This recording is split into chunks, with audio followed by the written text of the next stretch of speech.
So எஸ்கேலேருந்து Kumar. So இந்த வண்டியை பார்த்துக்கோங்க. ஸோ இந்த வண்டிக்கு வந்து இப்போ பார்த்தீங்கன்னா பாருங்கள், மட்கார்டெல்லாம் வந்து பார்த்தீங்கன்னா ஃபுல் அண்ட் ஃபுல் மட்கார்டு போயிடுச்சு ஃபுல்லாக. ஏன்னா இந்த மட்கார்டெலாம் வந்து பார்த்தீங்கன்னா நம்ம டிங்கரிங் பண்ணி எல்லாம் பண்ணணுன்னாலும் வேஸ்ட்டு தான். ஸோ அதனால் கஸ்டமர் வந்து என்ன சொன்னார்னா நம்மகிட்ட ஆர்டர் கொடுத்துருந்தாரு. இங்கே பாருங்கள். ஸோ இது வந்து பார்த்தீங்கன்னா ஒரிஜினலுங்க, உங்களுக்கு பார்த்தீங்கனாலே தெரியுங்க. இங்கே பாருங்கள். ஸோ ஒரிஜினலில் பெயிண்டிங் அண்டு அந்த கார்னிஷ் ஸ்டீலிங் அதுவும் வந்துடும் உங்களுக்கு. அதுக்கப்புறம் இந்த ஷீல்டும் உடஞ்சிருந்தது.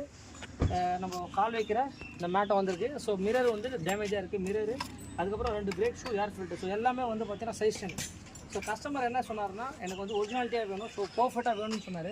ஸோ இன்றைக்கி இந்த வண்டி ரிசீவ் பண்ணியிருக்கோம். அப்படியே வண்டியை போவோம். ஆஃப்டர் வாஷ்க்கு அப்புறம் எப்படி இருக்குன்னு காமிச்சிருக்கோம். வாட்டர் வாஷ் பண்ணியிருக்கோம். பண்ணதுக்கப்புறம் எப்படி இருக்குன்னு பாருங்கள். ஸோ இதெல்லாம் கரெக்டான ப்ளஷரில் வச்சு உங்களுக்கு வாஷிங் பண்ணுறது. ஸோ இந்த வெஹிக்கிளுக்கு ஒர்க் பண்ணி முடிச்சுட்டு கண்டிப்பாக உங்களுக்கு அப்டேட் பண்ணுறேன். இந்த மிரரு அது எல்லாமே இன்றைக்கி சாயந்தரம் 5 o'clock டெலிவரி கேட்டிருக்காரு. ஸோ இந்த ஒர்க் நடந்துகிட்ருக்கு. பண்ணி முடிச்சுட்டு கண்டிப்பாக உங்களுக்கு அப்டேட் பண்ணுறேன். ஓகே.